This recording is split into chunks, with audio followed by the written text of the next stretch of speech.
సాయంకాలాలు సాధారణంగా మనం ఏ చపాతీలో జొన్న రొట్టెలో లేకపోతే రాగి రొట్టెలు పరాటాలు ఏవో రకరకాలు చేసుకుంటాం కదా. జొన్న పిండితో రొట్టెలు చేయటం ఎలాగో చూసాం. అంటే ట్రెడిషనల్ వే కాకుండా కొంచెం ఈజీ వే చూపించేసాం. ఒకవేళ ఎవరికైనా కావాలంటే మన మామ్స్ కిచెన్లో దొరుకుతుంది చూడండి. సింపుల్గా జొన్న రొట్టె చేసుకోవటం. అయితే ఇప్పుడు అంతే సింపుల్గా జొన్నతోటి పరోటా చేసుకోవటం చూద్దాం. జనరల్గా మనకి పరోటా అంటే ఇలా పొరలు పొరలుగా వచ్చేదని, కానీ కాదు. పంజాబీ పరోటా చూస్తాం మనం. పంజాబీ పరోటాల్లో ఏం చేస్తారు, కూర ముక్కలన్నీ గోధుమ పిండిలోనో జొన్న పిండిలోనో డంప్ చేసేసి ఒత్తేసి కాల్చేస్తారు. ఇందులో కర్ర వాడకుండా ఈజీగా చేసుకునే విధానం చూద్దాం. చాలా సింపుల్ ఈజీ ఏనండి. అలవాటైతే ఎంత బాగుంటుందో. ఇది పిల్లల కంటే కూడా పెద్దవాళ్ళకి చాలా మంచిదండి. కొంచెం ఏంటంటే జొన్నతోటి కొంచెం స్లిమ్నెస్ వస్తుందని నమ్ముతాం మనం కదా. డైటింగ్ పర్పస్కి బాగుంటుంది జొన్న. దాంట్లో కూర ముక్కలు వేయటం వల్ల ఏంటంటే కూరలు వేయడం వల్ల రిచ్గా అవుతుంది. అంటే దాంట్లో ఫుడ్ వాల్యూ పెరుగుతుంది, కానీ అలాగే మన డైటింగ్ పర్పస్ కూడా సర్వైవ్ అవుతుంది. ఇలా చేసి చూడండి ఒకసారి. ఒక కప్పు జొన్నపిండి తీసుకుందాం. ఫ్రెష్ జొన్నపిండి అయితేనే బెటర్ అండి. జొన్నపిండి ఫ్రెష్గా ఉంటే బాగుంటుంది. ఈ ఫ్రెష్ జొన్నపిండిలో దీనికి ఏం చేయాలంటే ఒక చిన్న హాఫ్ ఉల్లిపాయ కట్ట ముక్కలు వేసేద్దాం. తర్వాత ఒక కీర, ఒక మీడియం సైజు కీరాని కోరేసాను. ఆ కోరిన కీరా కూడా చెక్కు తీసి కోరుకోండి. తర్వాత ఒక హాఫ్ క్యారెట్, పెద్ద క్యారెట్ ఇది, హాఫ్ క్యారెట్ కోరేసాం, లేదా ఒక చిన్న క్యారెట్ కోరినా సరే. తర్వాత మెంతికూర నాకు చాలా ఇష్టం అండి. పాలకూర కూడా వేస్ట్ చేస్తున్నా. ఒకవేళ మెంతికూర లేదనుకోండి పాలకు వేసుకోవచ్చు. యాక్చువల్గా ఇది మా చిన్నకే రెసిపీ, తను చేస్తుంది. సో మేము కూడా చేసి చూసాం, బాగుందన్నమాట. మెంతికూర పెద్ద మెంతి దొరుకుతుంది కదా, దాన్ని ఏం చేస్తారంటే ఆకులు వలిచేసి సన్నగా కట్ చేసి పెట్టుకోండి, భలే రుచిగా ఉంటుంది. తర్వాత కొంచెం ఒక 3 ఇంత మాత్రం, ఒక కప్పు అంటే ఈ కప్పు పిండికి మనకు ఒక 3 పచ్చిమిర్చి, 1 ఇంచున్నర అల్లం పడతాయి. అల్లము పచ్చిమిర్చి మనం గ్రైండ్ చేసి పెట్టుకుంటే, దంచి పెట్టుకున్నా సరే అది వేసేసుకోండి. ఒక చిటికెడు పసుపు, తర్వాత ఒక హాఫ్ టీ స్పూన్ కంటే తక్కువ, ఒక పావు టీ స్పూన్ అనుకోండి వాము వేయండి. చాలా బాగుంటుందండి, వాసన భలే చక్కగా ఉంటుంది. ఒకవేళ మీకు వాము వాసన నచ్చకపోతే జీలకర్ర వేసుకోండి, అది కూడా బాగానే ఉంటుంది.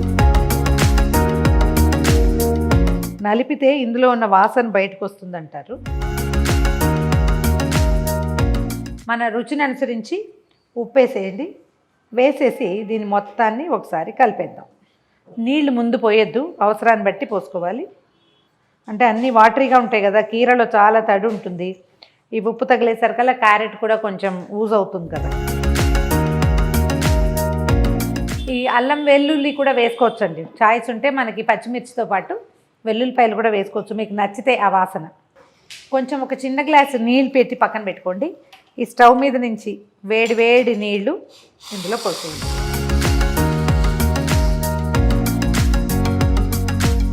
ఒకసారి వేడి నీళ్ళతోటి కలిపితే, జనరల్గా జొన్నకి ఏంటంటే హాట్ వాటర్ దానికి అవసరం అని చెప్తారు.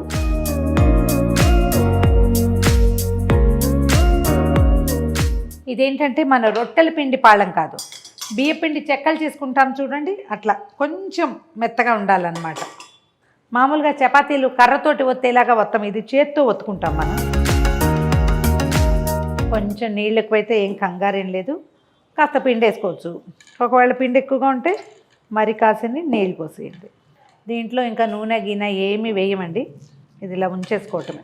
చూడండి, మనకు సరిపడా పిండి తీసుకోవటము, ఒత్తేసుకోవటమే అన్నమాట. దీన్ని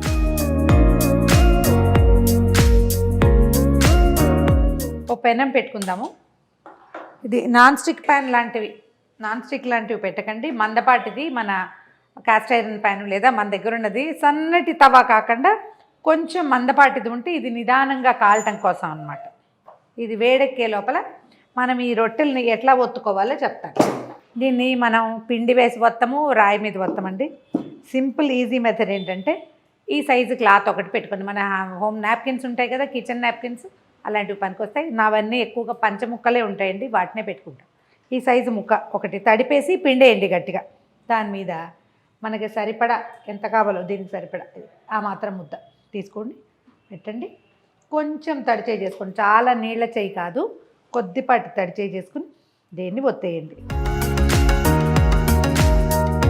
అది లేచి వచ్చేస్తుంటే మనం దాన్ని అదిమేసేయాలి అంతే. రౌండ్గా మనకి చేతనైనంత గుండ్రంగా చేసేద్దాం. ఫస్ట్వి కొంచెం చిన్నవే వస్తాయండి, మనకు కాస్త ఇది అలవాటు అయ్యాక పెద్దది వస్తుంది. మనం ఎంత పెద్ద ముద్ద తీసుకుంటే అంత పెద్దది వస్తుంది. నిర్మోహమాటంగా పలచం చేసేయండి, ఏం పర్వాలేదు, అది వెళ్ళాలి కోసాల దాకా అంతే. దీనికి కర్ర అవి వాడాల్సిన అవసరమే లేదు. 1-2 సార్లు చేసి చూస్తే మనం ఇదే మెథడ్లో రాగి రొట్టెలు కూడా చేసుకోవచ్చు. ఓకే, ఒత్తి పెట్టుకున్నాము. పెనం కాలింది. దీన్ని ఏం చేయాలంటే ముందు కొంచెం గ్రీస్ చేసి పెట్టుకోవాలి.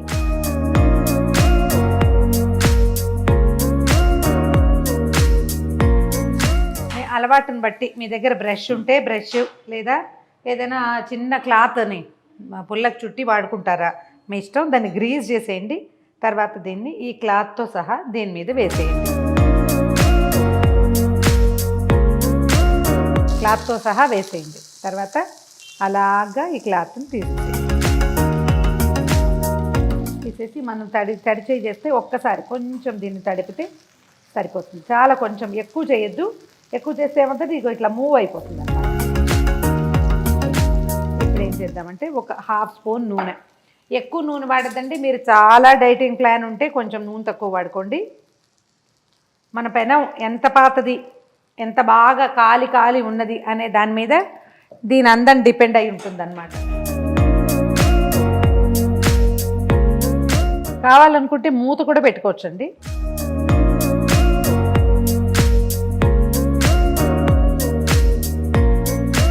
రెండు వైపులా ఒక్క చుక్క నూనె వేసి కాల్చేసేయండి. కాలాక తీసుకోవటం. ఇప్పుడు చూడండి ఎంత బాగా అన్ని పక్కల కాలింది. రెండో వైపు కూడా ఒక చుక్క నూనె వేయండి. ఒకవేళ మీది చాయిస్ దేశీ ఘీ లాంటివి ఏమైనా, మంచి నెయ్యి మన దగ్గర కాచుకున్న నెయ్యో కొనుక్కున్న నెయ్యో ఉంటే కనుక అది వాడుకోండి, ఇంకా హెల్తీగా ఉంటుంది. మేము ఆయిల్ వేస్తున్నాం కానీ నెయ్యి వేస్తే భలే రుచిగా కూడా ఉంటుంది. రెండో వైపు కూడా కాలాక తీసేసుకోవటమే.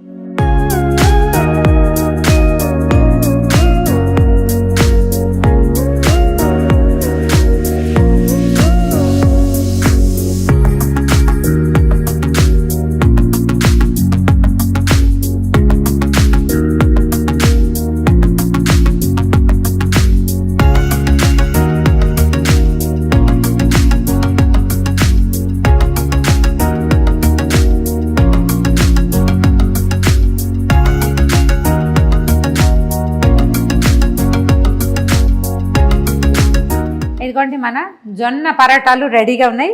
ఇలా చేసుకోవటమే. ఒకదాని తర్వాత ఒకటి కాల్ చేసుకోండి. ఒకదాని ముక్క విరిచి చూద్దాం. సింపుల్గా తునిగి వచ్చేస్తుంది. పిండికి ఏం లేదు, మనం కొంచెం ఒక 10 నిమిషాల ముందు కలిపేసుకోవటము, పొత్తేసుకోవటమే. నేను చూపించినట్టుగా సేమ్ ఇలాగే క్లాత్ తోటి మీకు ఏ క్లాత్ అవకాశం ఉంటే దాంతో చేసుకోండి. నెయ్యి వేసుకోండి, ఎక్కువ రుచిగా ఉంటాయి. నెయ్యి కొంచెం తక్కువ వేసుకోండి, డైటింగ్కి కూడా పనికొస్తుంది. ఈ వీడియో కనుక మీకు నచ్చినట్లయితే లైక్ చేయండి, షేర్ చేయండి. మరిన్ని ఇంట్రెస్టింగ్ వీడియోల కోసం సుమన్ టీవీ మామ్స్ కిచెన్ని సబ్స్క్రైబ్ చేసుకోండి.